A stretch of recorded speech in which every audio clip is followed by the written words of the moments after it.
Welcome to Working Towards Our Purpose, a podcast that offers a different perspective on what a job can be. For everyone out there that's heard that voice in the back of their head asking for something more, it's time to listen to it. I'm your host, Gino, and join me as I interview people who have decided to work in their own purpose. Together, we will learn, become inspired, and hopefully find our own path towards working in our purpose. Joining me today on the podcast is Steve Roberts. Steve is program coordinator at the Art Space of New Haven, and he also started the Push to Start program, which uses skateboarding and art to inspire civic engagement in the youth. Welcome to the podcast, Steve. Thank you for having me. It feels good to be the first guest. I'm honored. I love sharing my work with people and connecting. So I'm just looking forward to the opportunity. Yeah. Hey, same here. So let's get right into it. So tell me more about skateboarding and the role that's played throughout your life. And has it always been a passion of yours? So I got into skateboarding when I was 13. It's back when like Tony Hawk's Pro Skater, the X Games, all that stuff was popping. Me and my friends started out on bikes, just building little like jump ramps and stuff like that. We try to imitate what we saw in Rocket Power. But then like my bike got stolen. And then I was like, you know what? Like I'll try skateboarding. And if I see anybody with a bright green skateboard, I'll know it's mine. From there, it just evolved into me doing it more and more. I did it for about 2 years. And then a shop opened up downtown called Channel One. And I read about it in the register. And I went by one day. And I was like, it's cool, man. Like, it was skateboarding, it was hip hop, it was art, it was a bunch of stuff that, like, I had no idea went hand in hand with skateboarding culture. And it was owned by a black man named Lou Cox. And, like, that was really, like, something. And we also grew up in the same neighborhood. So to have someone who looks like you, who understands where you come from, who understands the neighborhood you come from, that really stuck with me. And I hung around the shop. I started hanging around the shop. He'd ask me to, cut some stickers, help him out with T-shirts, fold brochures, like little things like that. And he'd, instead of paying me cash, he'd throw me boards, he'd throw me products. Like he'd throw me cash every now and then, but it was mainly like he kept me skating, you know what I mean? And then from there, I really started working for him, getting paid. And, I just come, even the days I wouldn't work, I'd come to the shows, stuff like that, just because there was so much interesting stuff going on. And it shaped how I look at things, and also like the type of things I thought were cool and like what my interests were. Yeah, and from there it kind of influenced what I looked at in college, what I wanted to do in my own city, like when I come back and like had the money, had the time, was old enough to really organize and get things done. Awesome. That's an awesome story. It seems like it really gave you a kind of a sense of purpose. So that's really cool that a place like that exists. So tell me more about Push to Start and what the organization's doing. I know that you teach kids how to skateboard, but it's a little bit more than that, right? Yeah, I started Push to Start in 2017. I had a chance encounter with Miss Diane Brown, who's the director of the Stetson Library. I walked in there one day. I had my board. I was, just looking for a book, and she saw my board, and she was like, "Oh, someone donated a few skateboards. It'd be nice if someone could come out and teach some kids how to skate." And from my experience, that was kind of like a suggestion that really wasn't a suggestion. So I was like, you know what? Whatever. I got some old parts together. Some people donated like some old boards, and I put some whole complete skateboards together. And that following Saturday, I was able to go out there and teach about 4 or 5 kids how to skate. And then from then, really started going out every Saturday after that in the parking lot behind the old Stetson Library. And it's pretty much, I've been fortunate enough to have it grow from there. About 2 years ago, a friend of mine, Bobby Poirier and Jay Joseph, they founded Yale Undergrad Skateboarding Union. And we were lucky enough to have some students come out and teach skateboarding lessons, but also have some allies in the Yale community who skateboarded and kind of understood the town gown relationship and wanted to actively undo that. Jay's still around. Bobby graduated and moved on, but we still, well, not moved on, but like is doing research. And yeah, from there, after I got involved with Jay and we got put our heads together and got Scanoberry skate park done. And from the back parking lot at Stetson to Scanoberry is where Push to Start is. So I still do lessons every Saturday, but having Scanoberry as a hub and as a resource for the kids to come out and skate, even when we're not doing lessons, is like a really big thing and something that like I'm really proud of, really stoked on. Yeah, that's awesome. So basically, there was no skate park there, and then you guys created a skate park from a parking lot. Is that correct? Yeah, pretty much. That's awesome. That's awesome. That's I imagine a nice piece of the community there that, like you said, they can use if even if you're not giving lessons. Yeah, yeah, honestly. So something I guess I noticed as you're talking is it seems like the word community is like a big piece of what you do from like when you were younger in the skating community and now still being involved in the skating community. What does community mean to you and like how do you form community around yourself? Community means just everyone bringing their unique gifts together and using them in the service of other people. I try to build community just by introducing myself to folks when they come skate at Scandalberry, or just like face I don't recognize, like, hey, what's up? I'm Steve. Like, people call me Scoob. Like, I'm from around here. Like, oh, what are you? What do you do? Just meeting new people and making them feel welcome and making them feel like they can share their talents with everyone. Hmm. Yeah, I love that. So you mentioned earlier you went to college. What did you go to college for?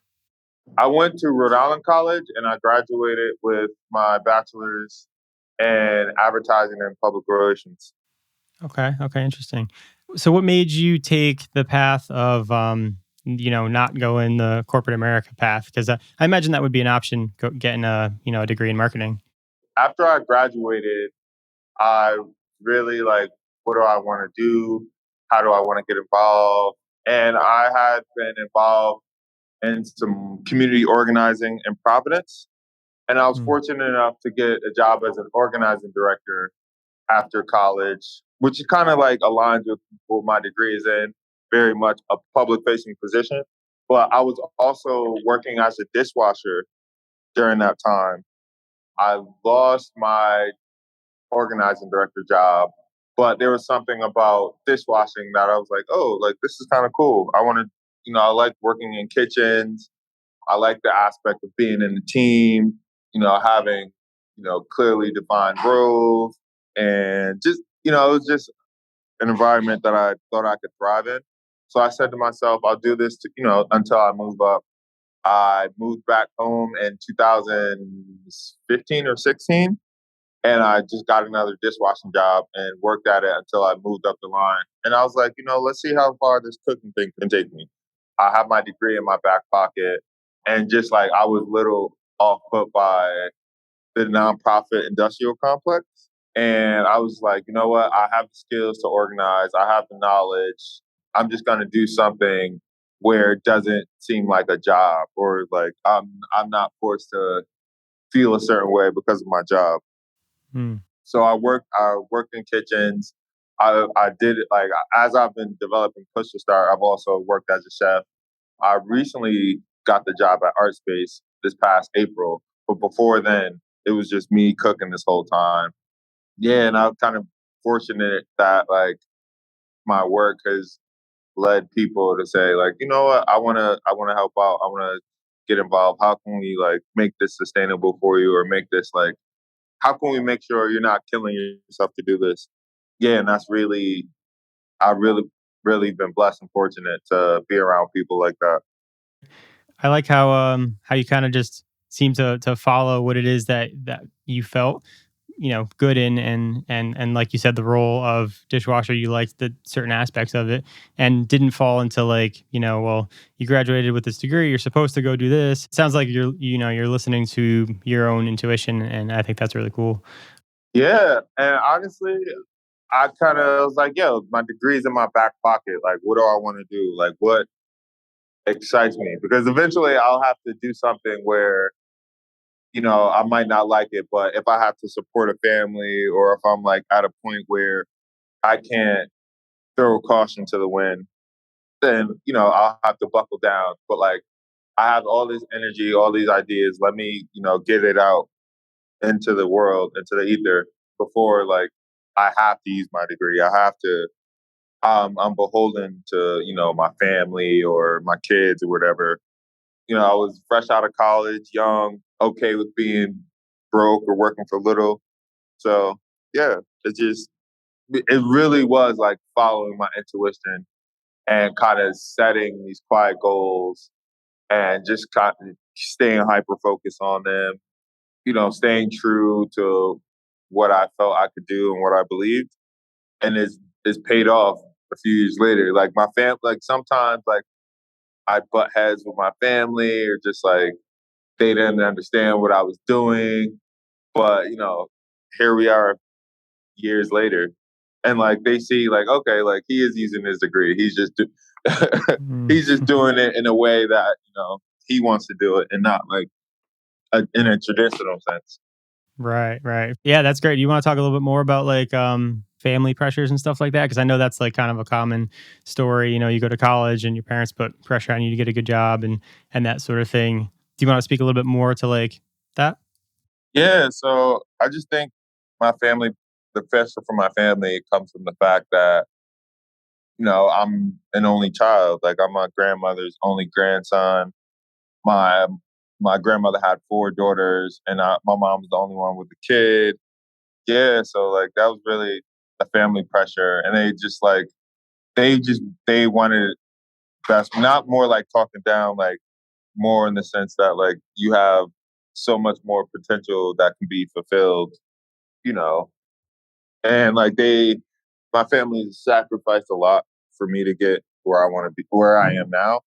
And I guess they didn't want to see their labor wasted or see how what I was doing wasn't like leading me on the wrong track or anything like that. Mm.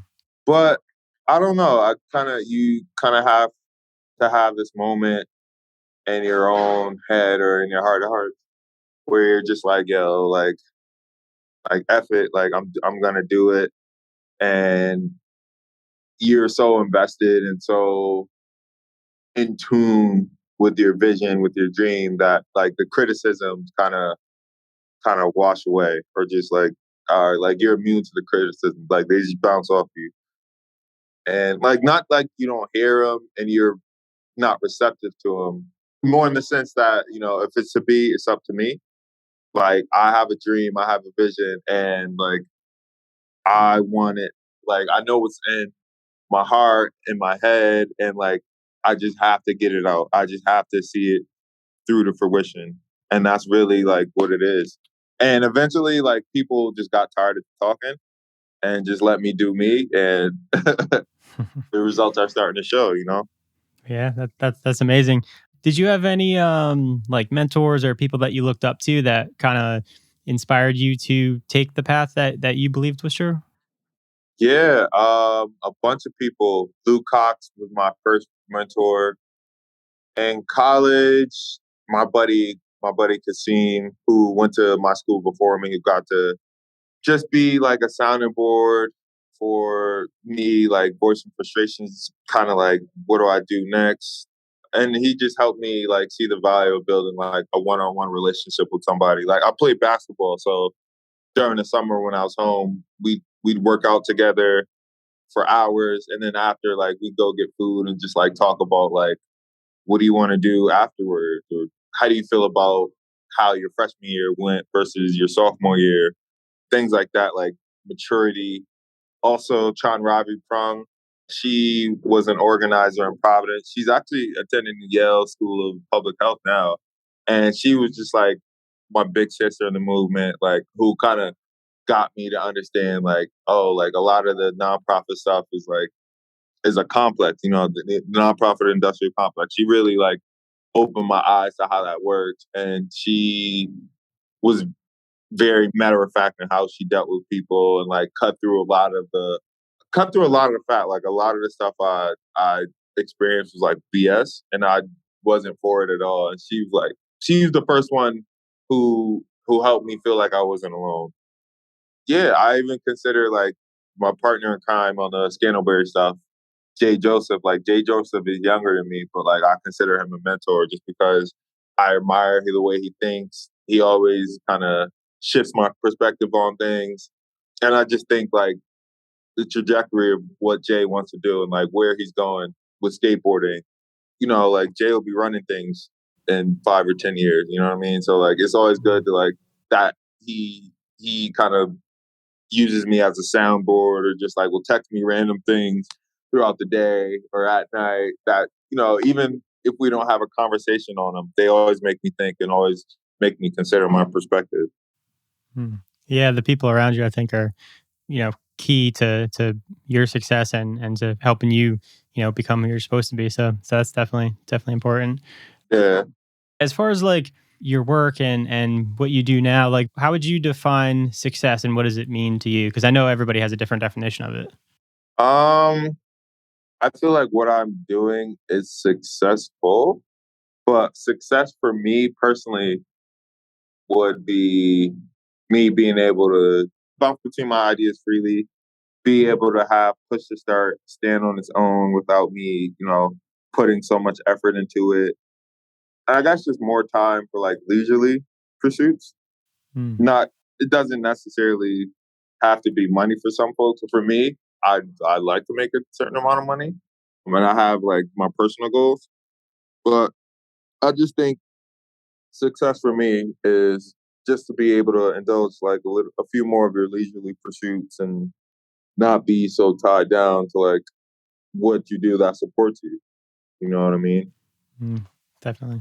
Yeah, but there's also like a part of it where like you see these memes where it's like I don't like what would your job be? Like I don't my dream job would be me not dreaming of labor.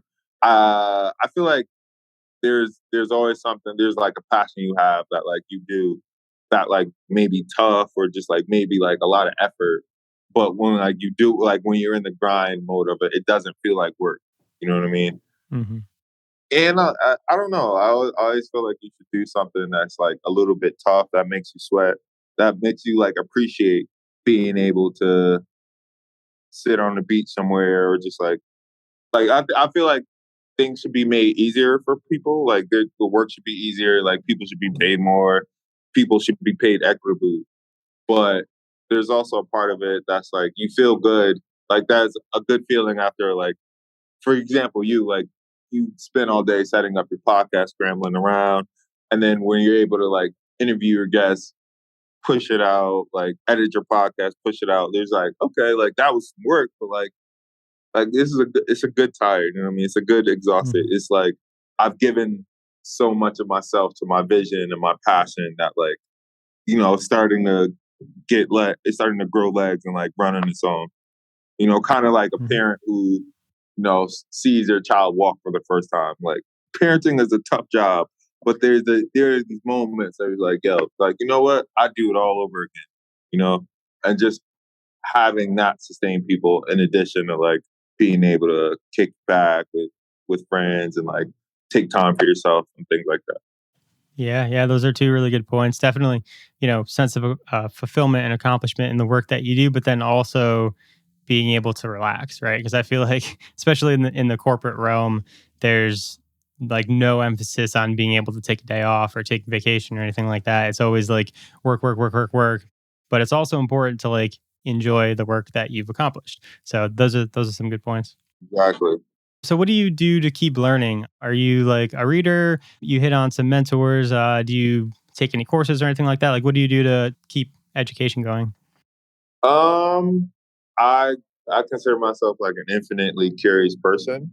So I try to keep my eye on different things that are going on around New Haven. The Arts Council has a good like events page. there's like an Eventbrite page for New Haven. You know, there are cool things. There's always cool things going on at the Yale Art Gallery around campus. Just kind of keeping an eye out for those type of things, lectures, what have you. I love to read. I love nonfiction. I had a little like Malcolm Gladwell phase, and that was Hmm. really cool. Yeah, and I'm just like always like YouTube, like, oh, how is this made? Like, that show How It's Made. I think that's like one of the coolest shows on TV because you never really consider about like little stupid mundane things like how a pencil's put together. But I don't know, it's just like very curious, like keeping that curiosity about the world around you is like, that kind of childlike sense of curiosity, like wonder. Yeah, but also like we have one of the most powerful information devices ever on our person. So like when people are just like, oh, why is this like this? Like, Google it. Like that's how it starts. Like with a question, that's how curiosity starts. I also try to read like the news, Harvard Business Review, like things like that, just to see how like people who are the leaders in their field are thinking, or just like how thinking is shifting, how culture is shifting, how technology is shifting, that sort of thing. Mm. Yeah, definitely. Curiosity is, I think, the foundation of education. So, what would you have for advice for somebody who feels stuck in a job that they're kind of just doing for the money, or maybe they feel like they can't make a change, but maybe they have this thought in their head that keeps coming to them that they want more and they want to do something that they're more, passionate about or more aligned with purpose. What would you tell them? Save your money, be willing to do it for free. And this is a good question.